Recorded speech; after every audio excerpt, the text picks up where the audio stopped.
Ouau o e Huufi Konifelenisi te au mātaha.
Fiona ke tamai ala la malia mauni oni. Totolo ai afi Fiona. Ko to peta. Fai tu ni ai tanta I Palesiteni o Siasi. Ye foto ai kavenga folau e Konifelenisi ai whahaitau. O mea te pū o kuiate ki mautolu ai a Fiona. Ko te tau ai pe ku oha pe ku la a. Pe ku alo tāmaki, pe ku alo maari e. Pe ku mawongo I mālohi pe vai.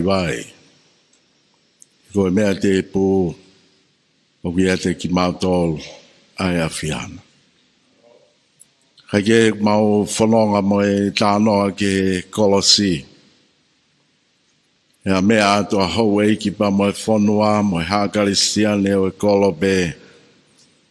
Tala mai e imi, mo omi o whanonga mai. Whanonga mai ki he alo e o tua ne kalanga. Ka koe kalanga whakaosi pe ia. O e whamao po ia. O e fuakolosi. Tala mai ko e kalanga I lai lama sa pakatanai. O kueki, a meu ke liaki ai au. Liaki ai au e kohanga hala au. Ko situ a mei au, mea te au e koe alo pere au. Ka koe ha mea ko ke liaki ai au. Ka whawhitai e ki maubea ki konga si, koe kolosi ia. Koe fua kolosi ia. Ea mau whawhitai, e toi whawhitai ho mau lau maari e. O tokai mananga e a Fiona pe toi ai koa ha whanua he laulangi. O haere mai e tui, o Fakanofo, a e Palesiteni. Kau maa e sike tai lahi. Pena ai ki mua. Pe kui ai koa. Pau ke whamao po e paloti. E me atua lotangi kau maa whiela kepa. Pe au pe ke whitaki. Ai takatai Palesiteni. Pau pe ke Moimoi ki Tupou. O kui ai koa hamea u hoko pehe I hatoi whanua I mamani. Ko Tonga be. Pea kui kai koa ai ke mau whakainga ki hangai whanua. Pe koe vei pā. Pe koe whamatala ha mau lerei. I kai. Koe whare Lotu Fakamanatu ene o Siasi Tupou uluaki. Me atu e whanua be whamatala ia e tamatonga ke tuonga au e hokoloa ke whamanu. Lotu ki eiki whaimawe. Kawatoa, kioa, Huufi. Lotu ki eiki maupe. Popo e eiki ki he Lotu. Ia whaitu ne kau misnare, koe foi laine whakaosi, malu ia Tupou. Tolahi e whanua. Kau pehe misnare, koho Lotu ia Tonga. Malo ia Tupou. O te ke fu Lotu lahi mo loa. Kau ke whaam ki hererei ai whanua. No whatahai. Malo ia Tupou. O mamani lahi o gunau whanonga be mo tu ete mo whaapa palahi na lawe hataha. Ai whekawaki, ai hatui ta moho Lotu. Ke ha tonga ia. Ke ha tonga ia. Mahalo o eiki. Ko whamatala ia aho mau tonga. Ko Lotu. Ako tau mua e Lotu. Lotu ke whaitotono a Tupou. Lotu ke maoni oni a Tupou. Ko ene lawa ko ia tonga whanua monu ia. Au kai ko ha wiki a Mosani. E talupe ai Moimoi he ulak whahe whanua. Ko e kuonga eni hono. Tama bini skalau ni e ki tamsi ko tau wha man matao. Malui a Tupou. Alo hono i kai ke langi piange ia. He kuhaere ane a whio pakulawa mai a Tonga. Ko whee kolo pe unau mea mai ai. O unau i heni he houane. Koe maulo tu ia. Ukai ko hano wiki, ha tangata. Ka koe kawe i ngā pe ia. Ai peke tuki mua e o toa. Ai peke hake aki e o toa. Ai peke lang ia to tape o toa. Koe maulo tu ia. Wafa peho alo kalaisko mau whamoi. Amen. Ai o tua ai mea koto be langi mo maman. O masani hono anga be tutai ene fonga. Kono langi o taikaya e poto mo ilo kotoa. Kako ngau e hono ni ma. O tala e ngahi langi. A hono nau ia. Tap ki e kolos. O tau i Pangai ai i Konifelenisi koeni. E kātoa ngai ni mga futau o ene fufua ha. O whawhawhau e ngawe o whia e o tua matonga. Tau raupe o tau koloa. Tau raupe ke whakaofo ene whai. Tau tupe a koloria ki o doila. Tau ki o Afio. Ki Tupou ono. Ko tui o Tonga. Tuki mua e kau talasi telahi. Ai konferensi le mo Siasi. Tau ke tahi le kuini. Nana spau. Tau ke whare o Tupou hamo e ofo. Tau ke hoiga o whanua. Lotu a whanua. Watu loro. Kai mai hoi no pere. Huufi kau patahe. Ta mohi o mā kioa. Ta patawhai hau, mā tō fōi kipa. Ta waki pulu moha mata pure. Ta pie tarai pare mea. Ta pie whafonga ranglango e puranga Australia. Ta Bentley. Whakafonga wharangarango e tau konferensi tau maanoho. Tapi o kovana. Tapi o takilot tau kau whanaheni e Palesiteni. Siasi Benedisi Aotearoa. Tau mai moderator o New South Wales. Koe whakafonga ofisiale o Siasi United Church in Australia. Tapi sekejap lagi, kau terasik lagi.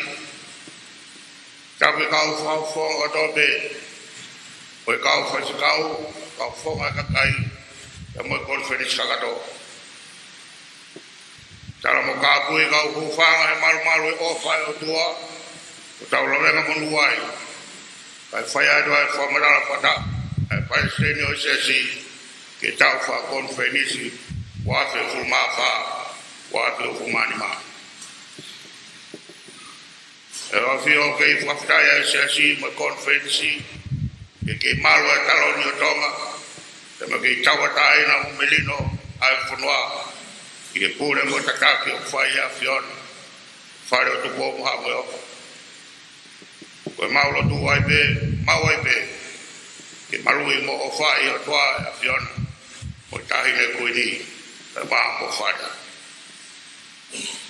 ko ngau kakato ai Siasi e va konferensi o kahua tuia ke asa dia dawe konferensi e pamatala me ngai komit kama ngai va funua e tukanga be Fakamanatu ya ki me asi no be ora ke Lotu mo kakai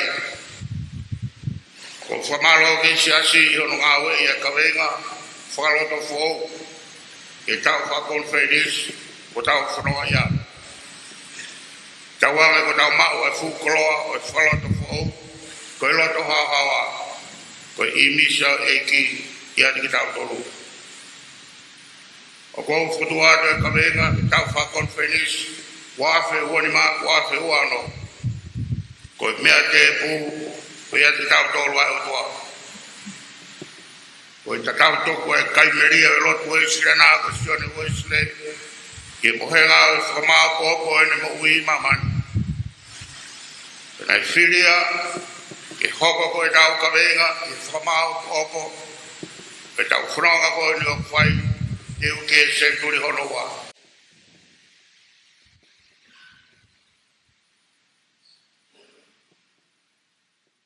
o ke ani tau dolo ai o tua ko feu ia fai he Siasi maranga ia o foloframa ko spiri pe o kei ia te tau tol ko ai o tua pe kai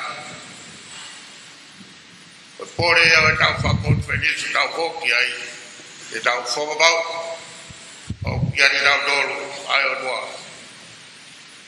ko wa ko Siasi ko Uesiliana tawatai na Tonga ko Siasi ko maman lah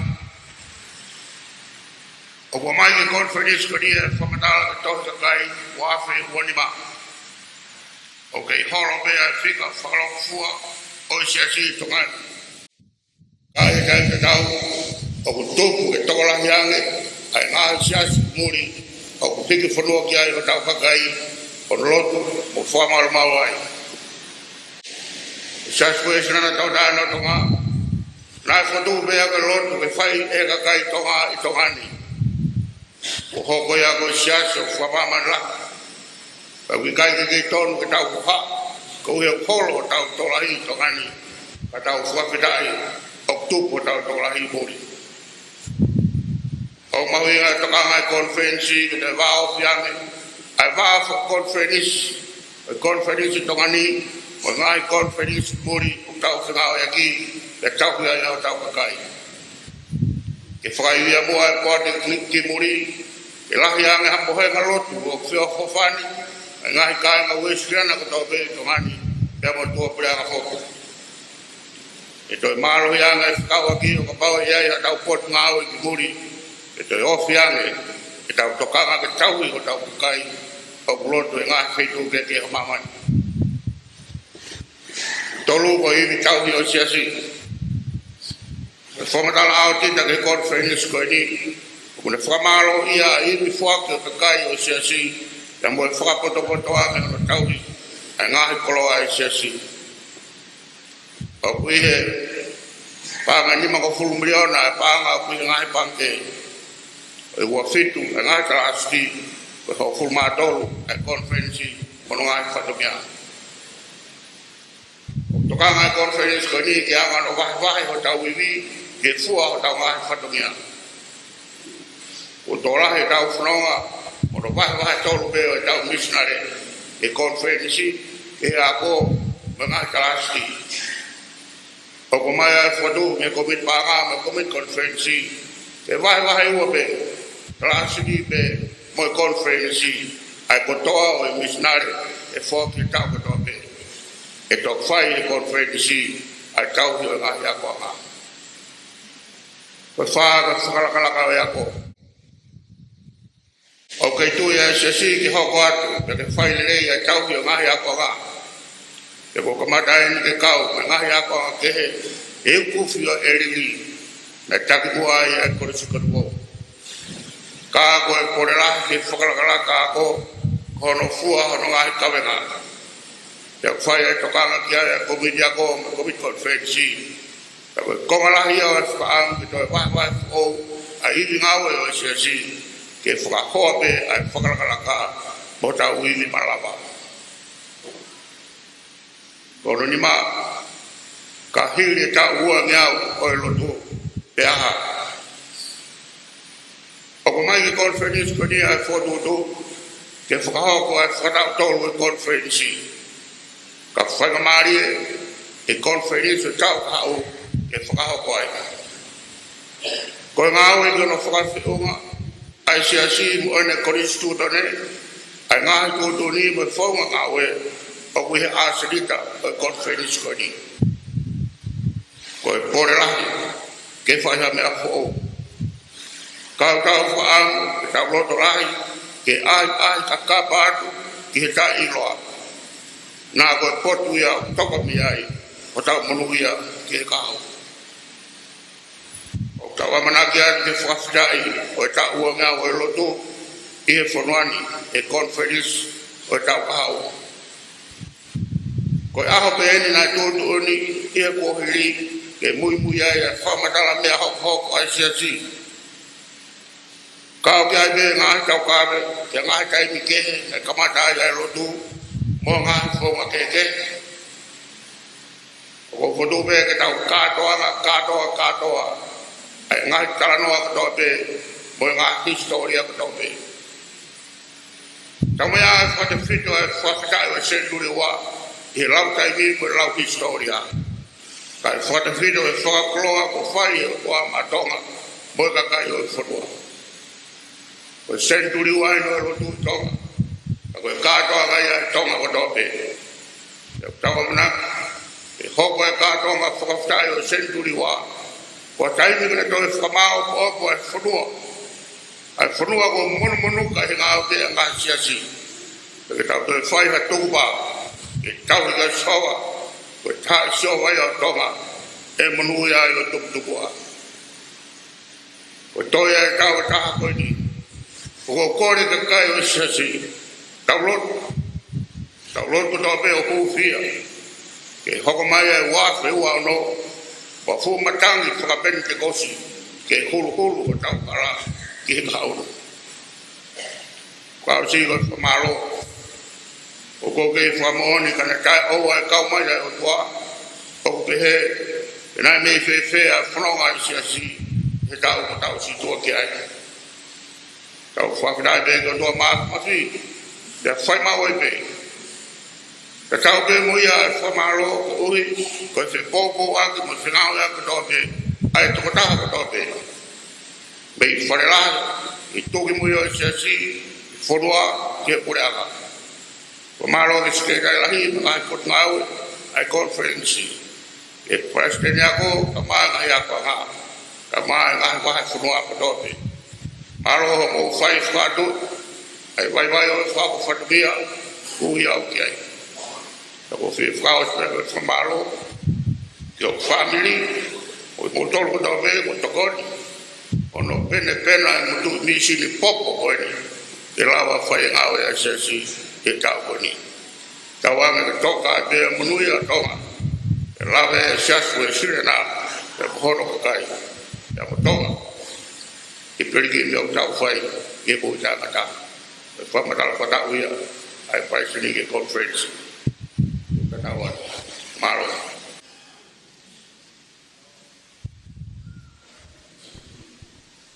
Oe whakahoko ia o e whakamatala whakatau me he tangata e Palesiteni o e Siasi pea i he antema e o mai ia e he kauhiwa o Pangai e kau a mamani kotopi.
Aia koe whaihiwa lotu laumanu pea mo e pule hiwa ina i se whiti ilo se e no pele fiela kepa. Tulo atu ki loto tau. Kore ke hufanga he whakatapuna o si whakahokat nei buad. Ka e whakahoko e whatongia ke whakahok. Ai ola e pāloti, ai Konifelenisi kakato. Ko pāloti ki he Palesiteni o Siasi.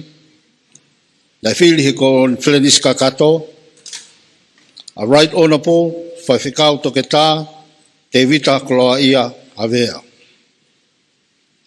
Ko pāloti ki he skeitai lahi ai Siasi. Lai whili i he Konifelenisi kakato, a whaiwhikau alfileti atiola. O kuato ai a kore whi matapu, e ho afio ke a whi tau lalo, Kai Fakanofo, a tangata aiki Palesiteni, ka moe tangata aiki, sekei tai lahi o Siasi. Tua wha.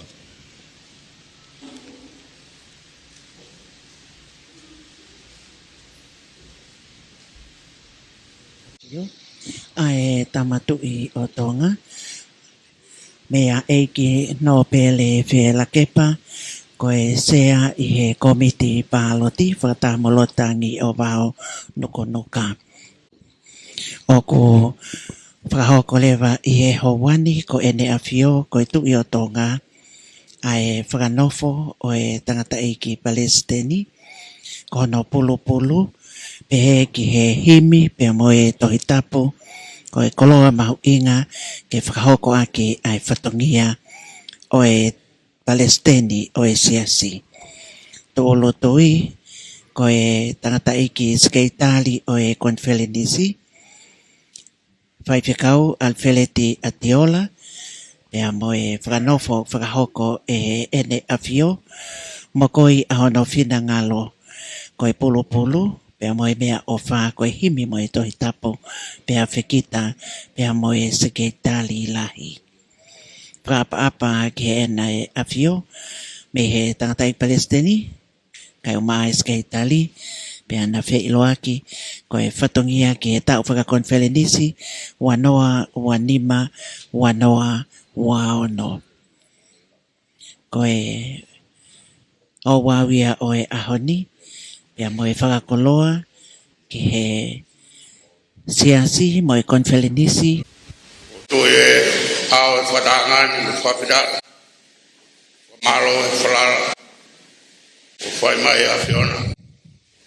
E doi tau ia e Lotu, pea moe Siasi, tau hoku mai. O ko kei tupa, e whai o rei taha, e tau e mo malo e poliskuto ne Siasi. Ke whai e ngahi ako na ki mo tau ko ngahi kutuni. Koa mo e kolo thora, pea mo e whinangalo e okua. Kore mo e awhio whai a maari, tō akoloa o mea whikau e conference. Maro apitu.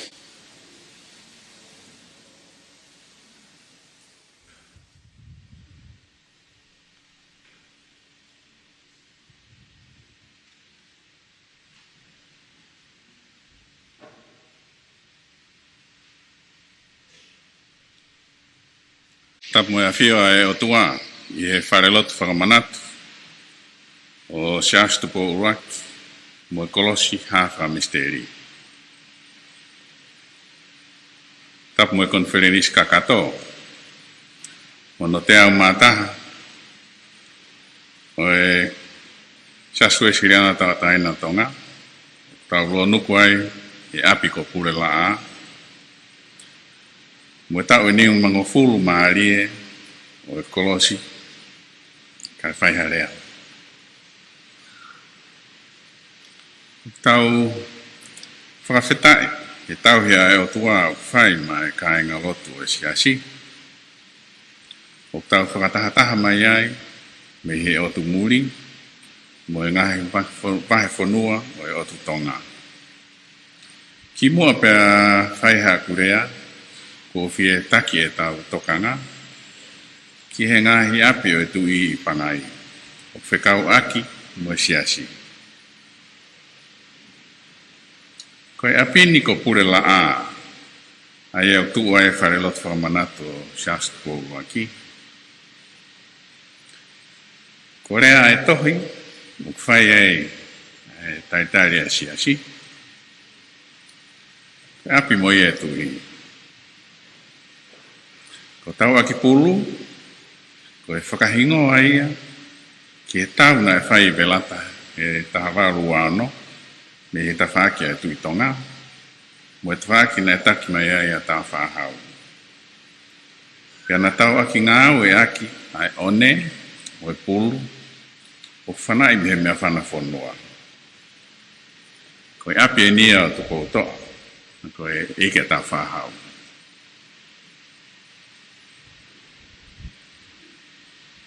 O toton ke tau lawe he ni ki he ako, o e uhi, O tau I wheitu, o tu ai rea ai tohi.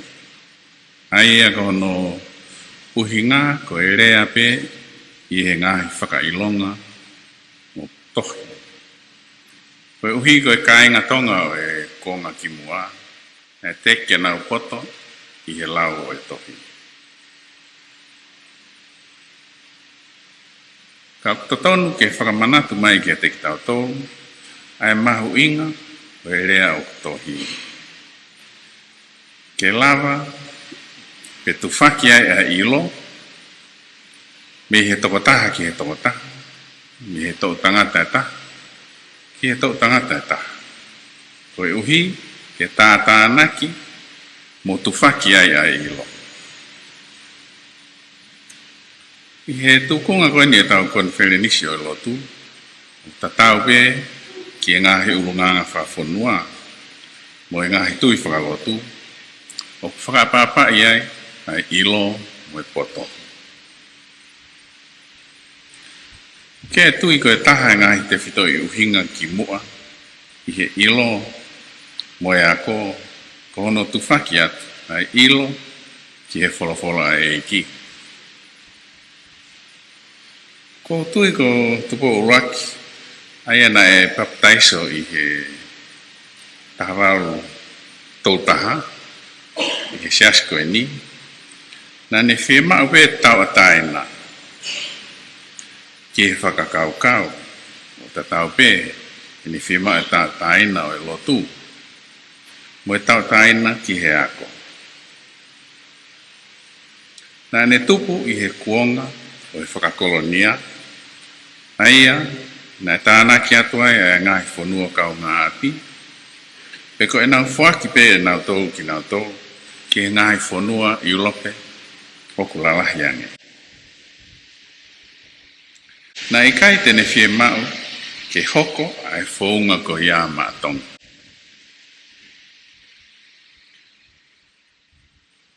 Na ne whie mau pe ai whonua oku tau ataina.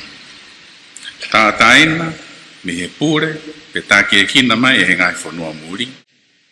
O tatau pe koe tui whakalotu, pe koe whakaika no mika.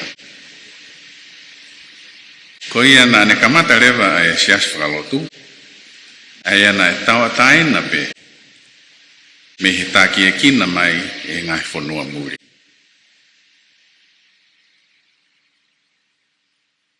Koe ako, o kurea e tohi ki he ata mai. Pea koe kolosi, o kurea ki he loto.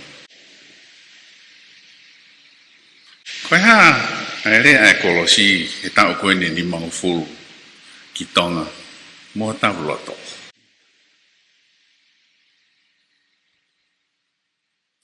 Tau monuat ki Konifelenisi kakato.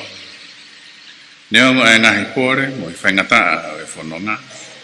Ka koe kakai, whanonga, mo ui aki ai kolosi, koe koto I kuna pe. Ko ofat, kia rek mo tōru koto.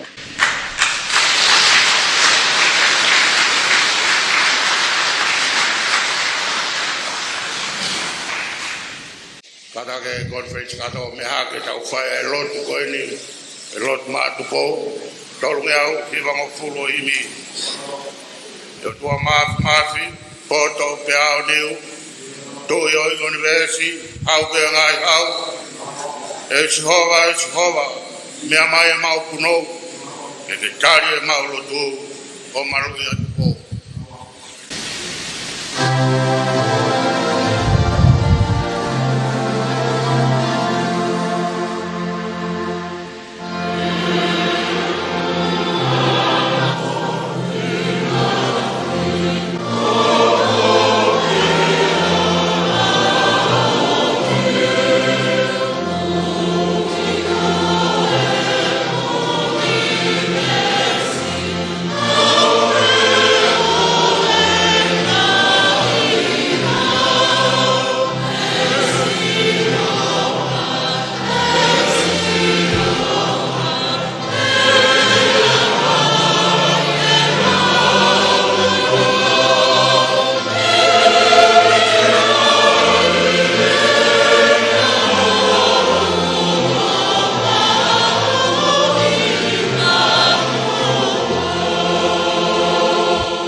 Tūkene monu ia hoko au pe.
Tapuki he awhia o tua mafi tau Lotu.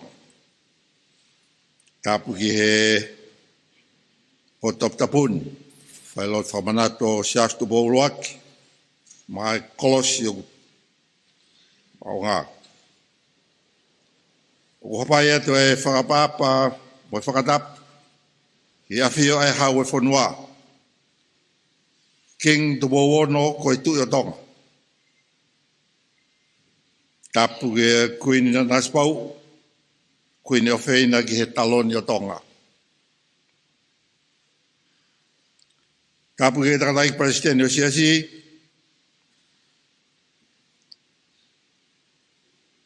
Huufi ka maki oa, utui, o kore whakamore atu, ka ufanga atu mua he whakatapu kakato ko awhaki he takatai Palesiteni, ka ngata he o whai ki tō mama, kore ke hufangai. Kai whakakato e whatongia kua ulawi ai e kātoanga mamaluni. Koe fungane whatongia koe whai whakawhitai ki o tua mafi. Whakalako e whielele i hau awhio, lawa ki toi haerea, Konifelenisi ko hono, te au mahu te au mātaha e Siasi Uesiliana tauataina Tonga.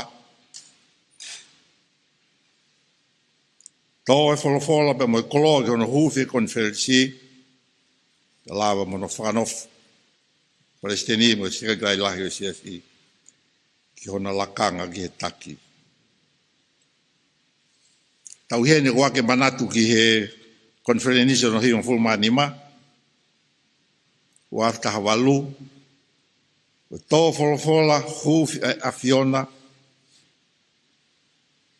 kawai, wholofola koe mea mahu i ngataha ke whakawhepaki i aki ai masiwa koe ako. Riu mai Konifelenisi ke Falelotu Fakamanatu Siaosi Tupou uloki, whakawhetai ho mauloto. Whoke whakanofo ke Siaosi Tupou uloaki. Kamata mai o ia ko whakataha mai Lotu. Whatwhonua ia e uloaki whaa. Nai mahino hono makatunga. Hei tuu ia he ngahi ako naki o e Lotu mo tui whakaristiane. Pedai maari e ai tauhi tu uni e tui. He neongo, ne pure whakarewerewa, hapai pia mo wawa hui taimi ko ia. Kana ne whakaongo ke ngahi tuutu uni o hono lakanga Falelotu, o hange tofu be, hono toe o i kau malanga.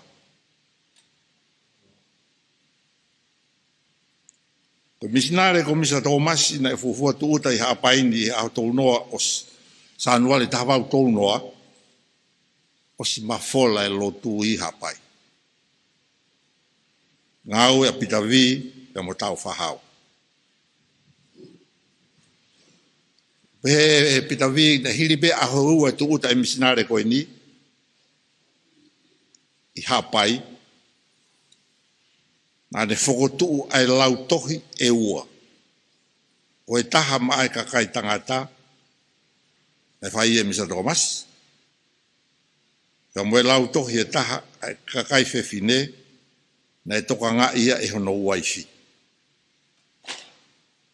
Io, nā moe kakai na e motu ange, na nau ngāu e lahi mo fie ngāu e ke lau tohi o lava. He koe mea na e toka honau loto, koe fie lau e tohi tapu. E o ai pe ai Lotu moe poto, he tupuriki na e Lotu na e laka ai pe moe ako.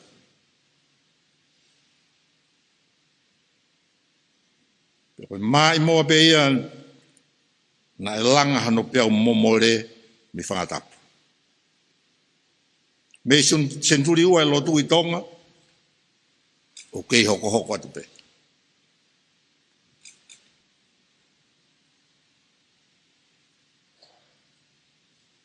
Ki whawhia o ku tu ai o haa ku whai au mawhana e Lotu e Siasi, talu me kamatanga. Me lave monua e Siasi, hi api kone ko pule la a, me api kone ko lea e tohi. Fie ai pe Lotu e Siasi, uhange pia na uapi. Whamalo hai ate Konifelenisi. Talu, me Ene Afio, ko Siaosi Tupou luaki. Ko kuongai ni hono, pe kei whonu be a iaga mea e Siasi, o mo ofa o tua, mo ofa ke Lotu. E whahe Palesiteni, e whataha e Konifelenisi, lahi pe ngai whonua, pe lahi me ngai api. O mai pe kolosi he kere, o pure la a. Whawhita ia e mauloto. No whawhita ki o tua, hapo be Siaosi Tupou luaki tapu ia e Lotu, o hoko ka pasa ke taki whanonga nane, ma i moa aki, ma tonga.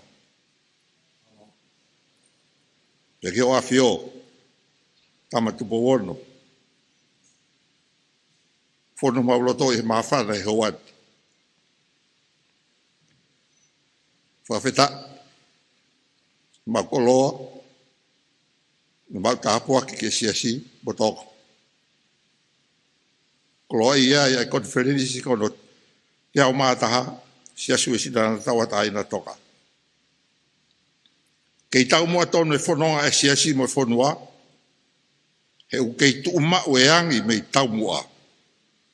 Ko tau hi bea si hawa. Ko mau Lotu, kei tau whetu kumai e ngahe tāpua ki mo ofa e o tua. A Fiona mo whare o ta angata. I he loto whakapa mohon tua ofat.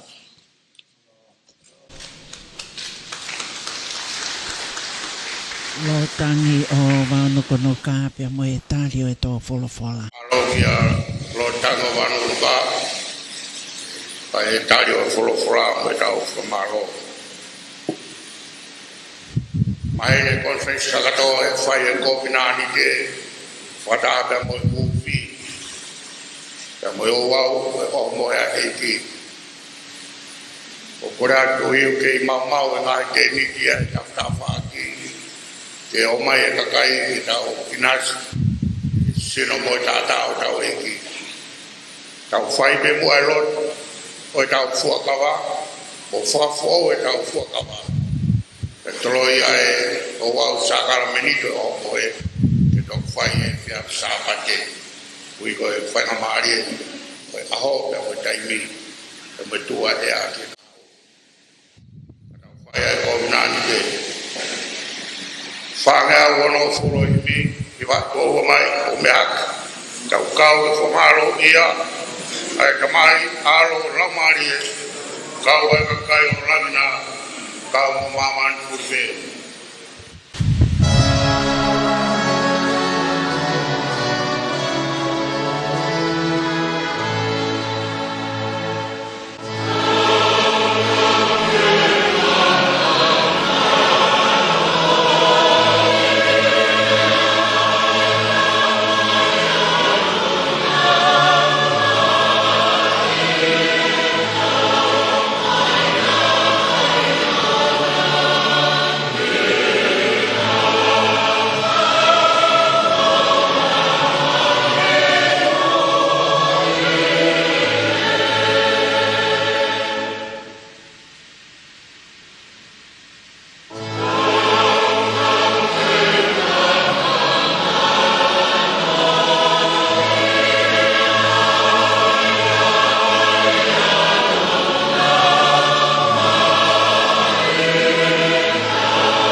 Ene Afio Tupou Lotu kotope, tu kai mana ke ngai hori kotope a Mauloto.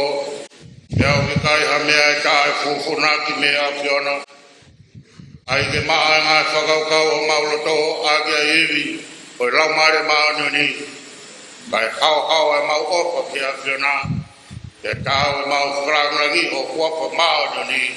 Ia sisu kraisi ko mau eki. Amen. O me aiho. O whanau me whorwhora.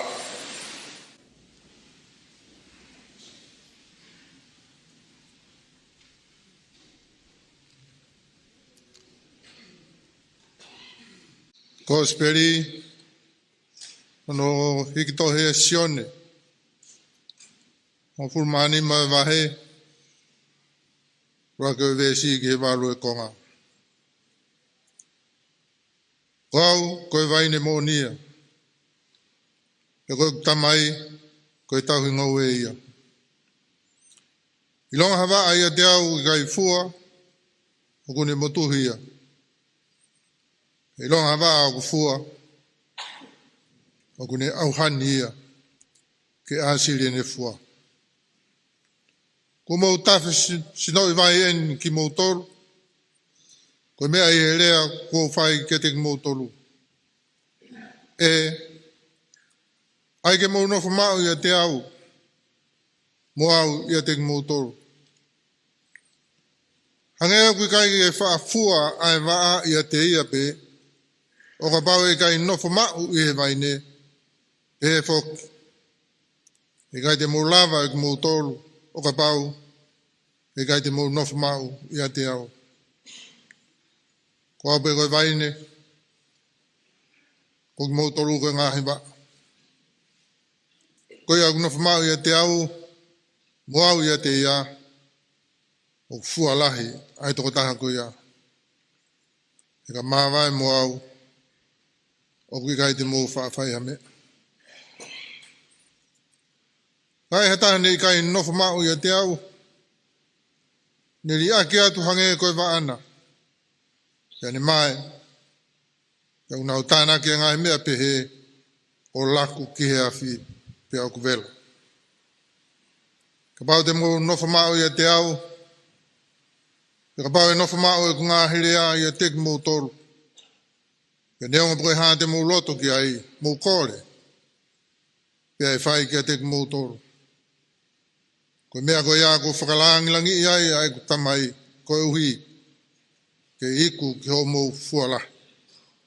Mo o mou mātua ki hoko ko e kawako a aku. Amen. Si kainga. Ko mou i whakaristiane ai o ku ui ki tautoru ki ai. Ko mou i a Christ. Ko ne huhu i mehe anga hala. O whai o tau whakatāpu i tūnga i a te ia. O mōi ko ia o tau hū ki ai i hono whahu ki tau toru ke Kovinanite Fakanofo. Ai au hoko ai o tau eik ko sisu kraisi ko tau fotuaki. Ai nā ne whakamooni ki ai aki hono tata o na ke hoko tūloa ke tai ngata. Ko konga taha Kovinanite ko traofa ai o tua o whakakakato e ia tek tau toru ai mea ko toa pe nā ne whaha ia Sisu Christ ko e takimua mo whakau o e tau tui. Ia au kei tūla hako ai ne traofa. Ia ko tau ilo pau ai ne lirei ko ia mo whamoni ia ai ne keresi. Ia tau mo ui mehe aho. Ki aho.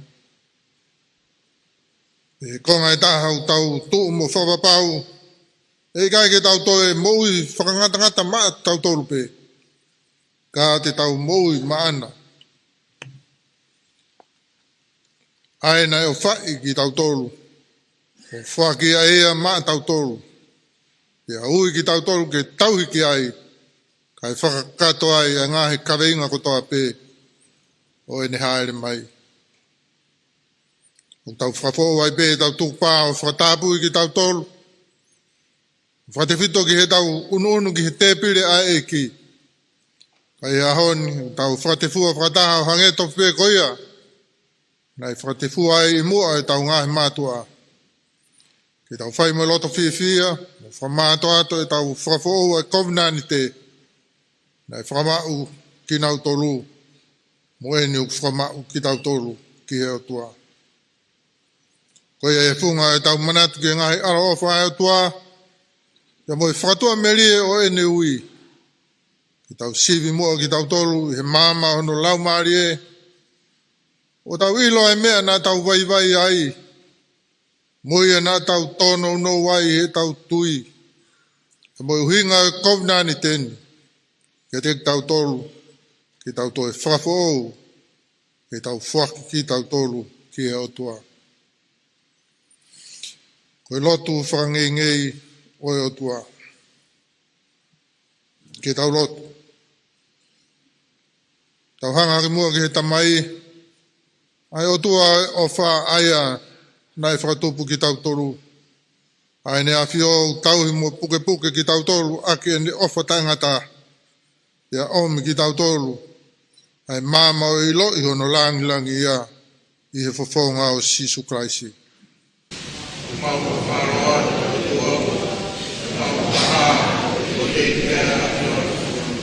Ke tau whakalangilangi mua i he kerese o tau ko Sisu Kraisi. Aia neongo nai mahuta whea. Kana e hoko masiwa ko uhi ko tau tolu. Aia nai alwhano whainarei mo malanga ia e ongo lerei oi pureanga. Aia nai talangofua wa uke mate. Io ai mate i korosi. Aia nai pekia mo moui o taingat. Aia nai whakama e matapao he mani ki he kau tui ko toa pe.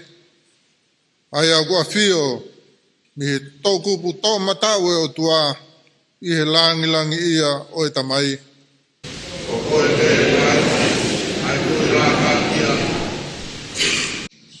Tau whiawhia mua he whiohi o lau maari e maa oni on. Ai e ki koe mau anga o e mo ui. Tau tupu ai ho tau whanau i ki he whamiri o e o tua. Pea tau hoko koe ngā he kupu o e sino o karaisi. Ko e ni whakamoni o whatonu hiai ki tau toru. Hono poto wako ne kina ki tau toru. Ko hono iwi o ku whakakaukaua ki tau toru. Pea aku ke tatari ai pe ke whai o mahuru atu. I he mea kotoa pe te mautangi mo tau tapa ki ai.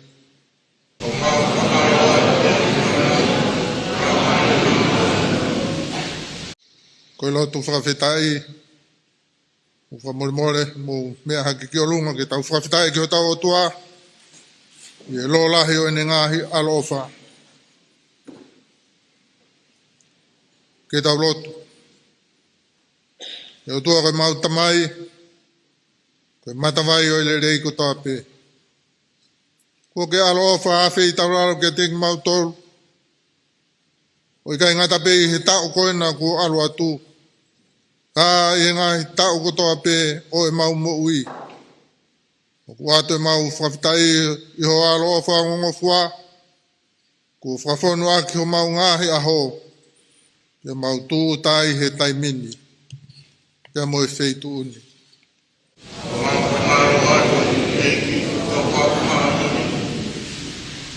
O ke o mo e uhinga. Ia ke whanawhanofo ki mau toru i he mamani o whonu i ho langi. O ke whakawhie maria i ki mau toru aki. Ho mau ngā he kāinga ofi, mo ngā he kaumea. Ia kua whai ho mau tauhia i he nima.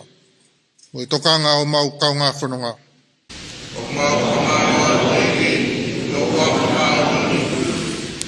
O ke tuke i ho mau loto ke mau viviri atu ki he awhiona. Whataha mo o whaki mai ho merino. Ko ke huhu i ki mau toru. Ia ui ki mau toru ki ha ui maa alunga i a Christ Jesu. Ko ke omi ki a teki mau toru ha whainga maari e. I e whiohi o lau maari e. Ia mo e whakamooni o Siasi.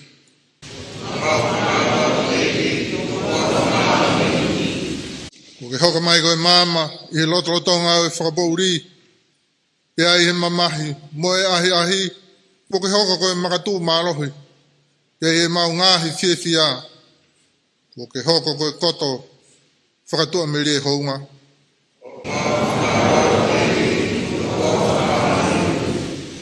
Ko ke manatua pe ki mau tolu he mau whakangalongalo ia e awhiona. Ko ke taupiri mai he mau hola mea te koe. Ia ke whakawhitaulaki mai moe. Whakamore he mau situa mea te koe. Ia iho kātaki fuoloa moe mohu o ho keresina.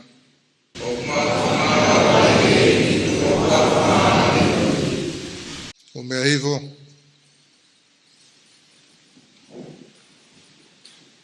O tolo ku whainga maari ke turu tui. Whawhea tu mo tolu. Ke mo turu tui.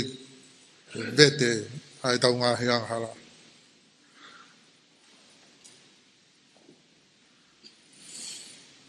Ki tau takitasivi mua ki tau tolu i ao o tua. Ke tau vete whakamato ato e tau ngāhi anghara. Mo whai tokanga i o tau loto. Ke ria na tau kākā i ki tau tolu. o tau tua whangai me he Ene Afio ke tau Lotu. E tua koe mau tamai, ko ke whotu ha whaunga o e mo ui ma mautolu i ho alo o whaanga. Mau vete atu mo e Lotu whatomala mooni, ai mau tōtō ohi ke ako me ate ia, ai mau whataupi ko i ke mui ke ate ia, ko ke wholo mai o hui, ka kua i kai te mau whaongat, ko mawha mai honi maa ke te mau tolu, o whau i o mau kaunga whanonga, ka kua mau whatare i pe, ko lahe mau mau tāpua ki kai si mau whawhitai, te ko i kai ke mau kei tāo, mo o wha, o ko i kai ke liliu.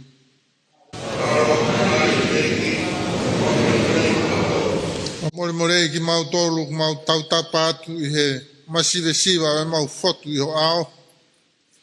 I he mo te ilo mo e siokita e mau ngahi Lotu. Ai mau whakatae kuha mo e mau siaki e whiohi mo e ngahi mau ngā keresi. Ai mau mālua loi mo e mau loto pē.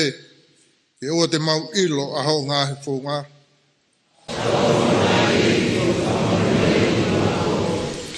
More ki mau tolu hea mau inoa, hau mau taimi. Pē ko ha mau ngāu e hala ki o mau ngahi tufakanga. More ki mau tolu he kai ke mau loto ke ikuna e kovi aki a rerei. Ai mau holomui mei he korosi.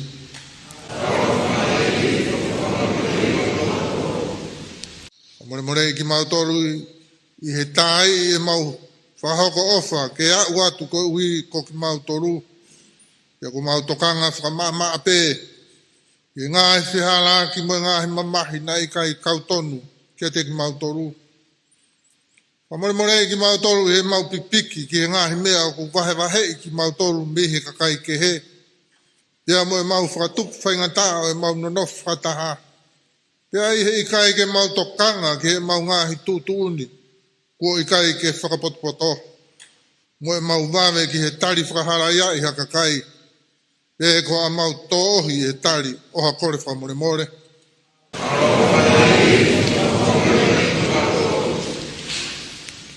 Ka pau ko te ki ai ke mau kamataha fuaki. Ka pau ko mau tauhi o mau loto haloto mamahi ki hata. Ka pau ko te ki ai ke mau whai ha whakarerei. Ka pau ko mau whai wawe ki he tautea e kau whai hala. Ka mau whai tuai ki he whai o e whamore.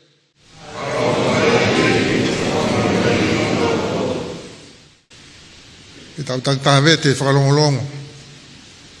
O whai e tau kore whakamore ki he otua. E tau lotu whakataha. Alo ofa mai ki a te au e otua. Onge koe moho o alo whakongo fua. I o whakatatau ke lahi o ngai whai manawa o wha. Ke toa e ngahi mau lao. Ke mātua ke whamaa e ngahi whai kovi. Ke whamaa au me e kuanga hala.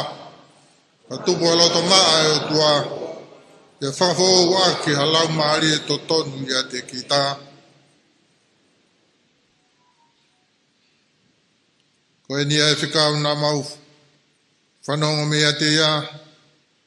O tana ki a te kumutolu a eni. Ko e tua koe mama. Ia kui kai hamo moi whakapouri i he Ene Afio. Ka pau tau pehe u tau whiohi moia, ka tau whou i he pouri. Tau loi. Ia kui kai ki tau whai ai moni. Ka pau tau whou i he mama. Ia tau whiohi. Ai taha, moi taha. Ia koe ta o sisu ko hono alo. O kune whakamaa ki tau tolu mei he anga hara ko toa pe. Ka pau tau pehe o kui kai ha tau anga hara tau kāka i ki tau tolu. Pea kui kai a tek tau tolu ai moni. Ka pau tau vete tau ngāhi anga hara. Koe ne anga whamoni tala o wha mo ne anga whai totonu. O kuna kau. Ke na whakamore tau ngāhi anga hara. Ka kene whamaa tau tolu mei he whai hala furi pe. Ka pau tau pehe koe kai tau whai anga hara. tau pehe koe loi a ene afio. Pea kui kai e te tau tolu a ene forofora.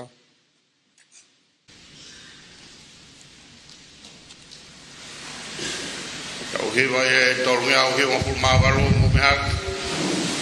O iau e ofa e o tua mne fūkapu iau. Aru i mui be mo mua tau hema ma tau matau.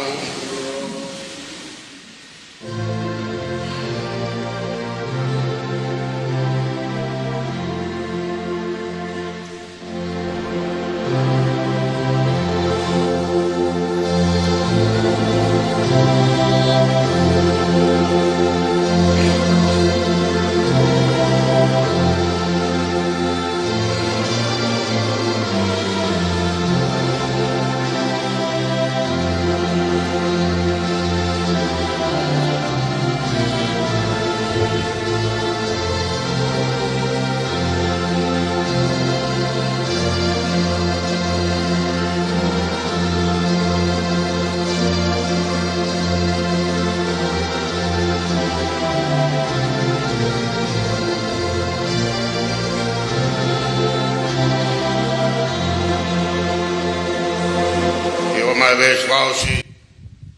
Kone whiriau maana I taimo I tane. I kai kene tai tokanga pe ngalo ne tamsi.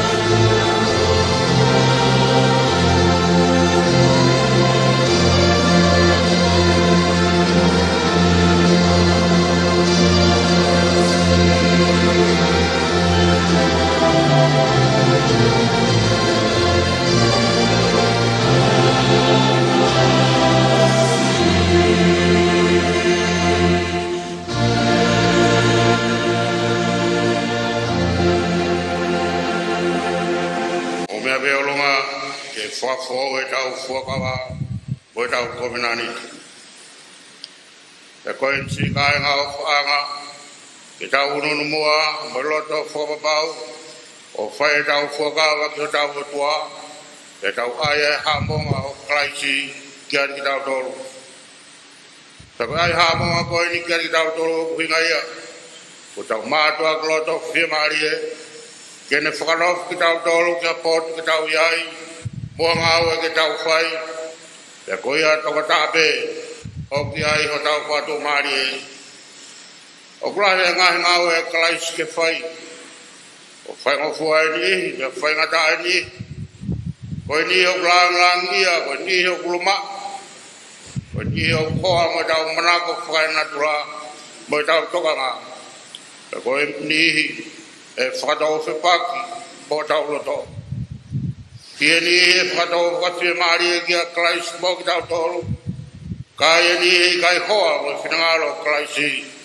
Tuku kei au ka pau, e tau whakasi ka kai ki tau tolu. Ka koe me ke whai ake ngai mean katoa koe ni, o pau ke omi kia klaisi. O kune whai o tau whakau kaua.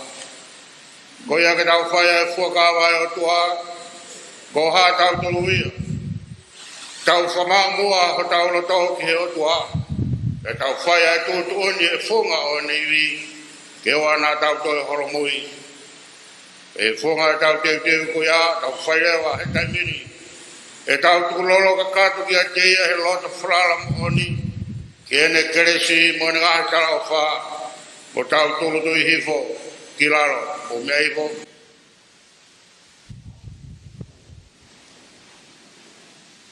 E iko tua ko te mai tai ngata. Ae ko ke ui ni mau tolu ya sisu Christ. Ke mau kau ngā inasi e fuakawa mohu alo whani. O mau ai ke mau tolu mo fia fia. Ai hamo ngā e tala mo fua. Ke mau kau tuonga e mau ofi ki a Fiona. O bibili atu ke ilo iho finangalo hao hawa. O ke kai ke mau kei o mau tolu. Ka o koe a Fiona. le tau whai whata e tau puakawa. O kui kai te ke o kuau, kau pa whiona tō tape. Tuku au kia koto te kai whinangalo ki ai, te whotu au whata koia te kai hoi fua ki ai.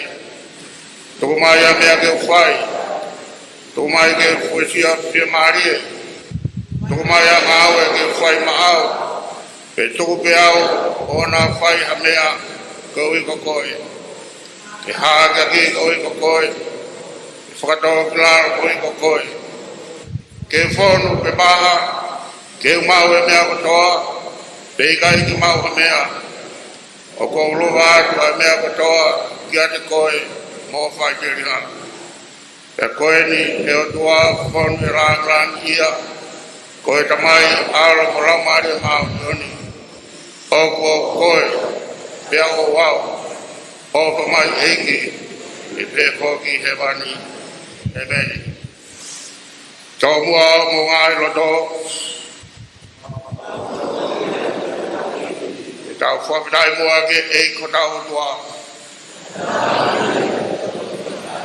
Tau mo tonu ke ko tau whatumia ke tonu ke whai, ke mau whai a whapitai ke te koe e pot kotope, e mo tai kotope ki a whiona, e i te mai tōku tapu, mafi, koe o tua tai ngata.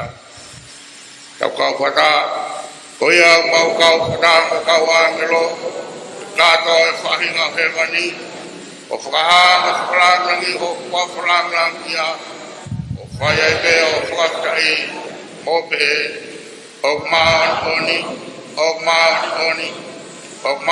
oni, ai e ko tua o ngai hoste, pe o whono hewani o mamani whalangangi, o gloria kia te koe, ai e whangani maalunga, e meni. Iwa tōku aki, ai hallelujah lahi. Hallelujah.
Yesu Christ ofrai tua ka tau tamai o fio he la mare ma ni ke iat ki tau tol ko to pe ia o tai ngata.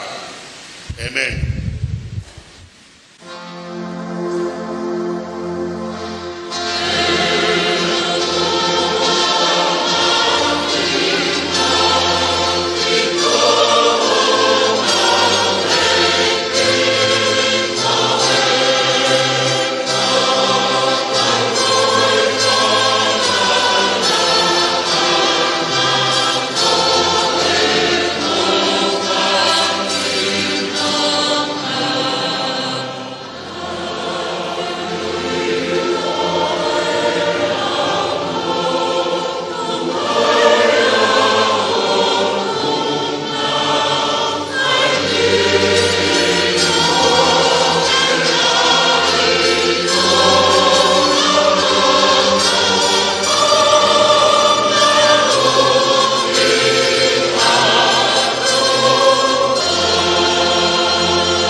Kakatoia ai konga I a senita ai Konifelenisi hono te au mātaha komite kakato koe Huufi Ene Afio koe tui o Tonga ai Ene Afio ai tama ko Tupou ono pe ki he Afio heni mo tahine kuini o e taloni.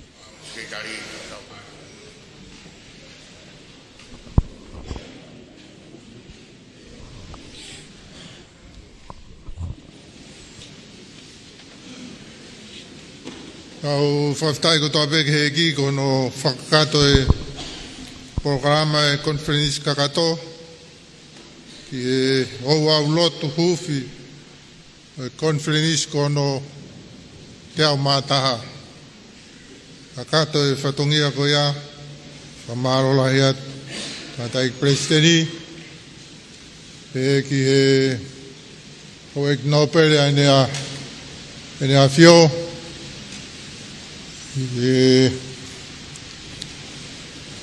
o transit lahi pia mo e whahoko e ola pia mo e tari e tō whorofora pe whoke ek premia o ek minista pia mo e trafika o lahi pia me Australia whamaro lahi e topitu I kuna e ngahi whatungi ai e hon pia ni ongo na eskamata pe tau ngahi whakataha Tako Huufi o Konifelenisi tau whakakato I he FFI.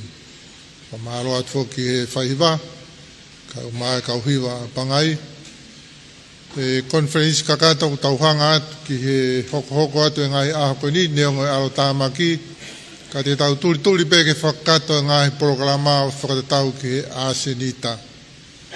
Ki tau asenita he a pongpongi. O kia pe programa ia e Lotu Huufi a. E au whawhi atu ki mōtoro, whainga maari e.